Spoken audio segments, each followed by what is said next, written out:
All right, we got the 67 Belvedere doing a little chassis repair. Got her up in the air here. And we're doing the world's funnest thing of scraping all the old undercoating off. I've found that the easiest way to do it, like a 1.5-inch putty knife, and just start scraping.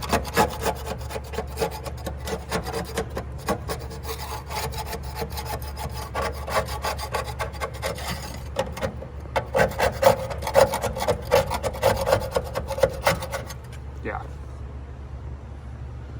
it sucks, but the frame looks awesome underneath, and I started scraping away when I put these frame connectors in, and thought, well, might as well just start going through and chipping off what I can. You can see it's all just everywhere. I've been chipping away at it.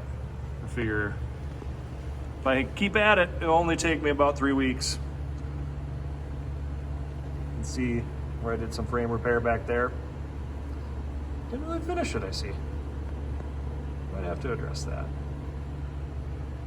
But show you the other side here that I already got done. Here's the trunk. Put the battery into the trunk.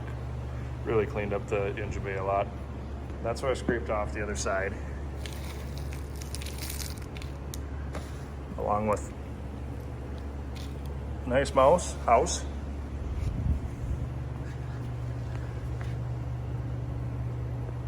You can see it cleaned up really nice.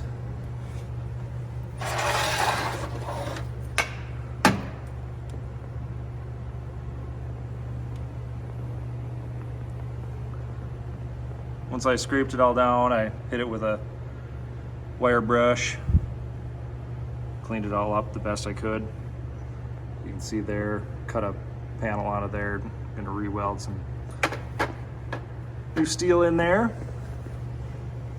And of course I sprayed it with undercoating, just some chassis spray. I think it's the Gorilla stuff. It actually sprays pretty decent and covers nicely. So this frame connector's done. Had to cut through a couple of the floor supports there just to get it to sit up in there. There's some brackets or some backing plate that I put onto the cross member up there, and then another backing plate.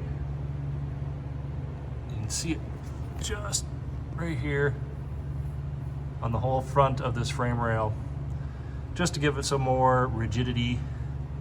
And of course there's some beautiful welding, but it's not necessarily for full race car mode. It's for just give the chassis some extra support. And this thing's so rusty and whatnot that, you know, we're just trying to have some fun with it and not kill ourselves by having it fall apart, which, you know, just saying. Yeah. So, with no battery up front here now, really cleaned up this area nicely. And no more power steering. Single pulley setup.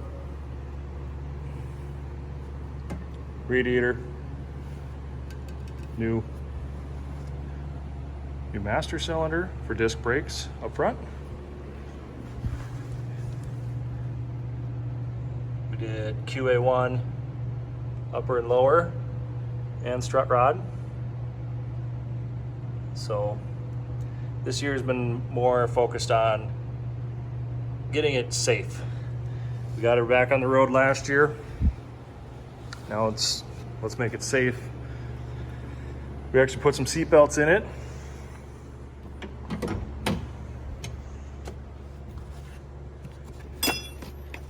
That's good. Some nice seats. Poked a whole bunch of holes in the dash. Put the gauges in. That used to you know, Belvedere, this is just a flat panel, and it fit the gauges, if you ask me, perfectly. So why not put them there? I'm sure people hate that I did that, but fuel gauge is down there. That switch next to the fuel gauge is for the roll control. The triggers on the shifter there. Not sure if I really like it there, but I don't know where else to put it for now, so that's where it's going to stay. But that's what we've been doing on the old Belvedere, trying to make her safer, a little cleaner, trying to save it. All right, guys, have a good one.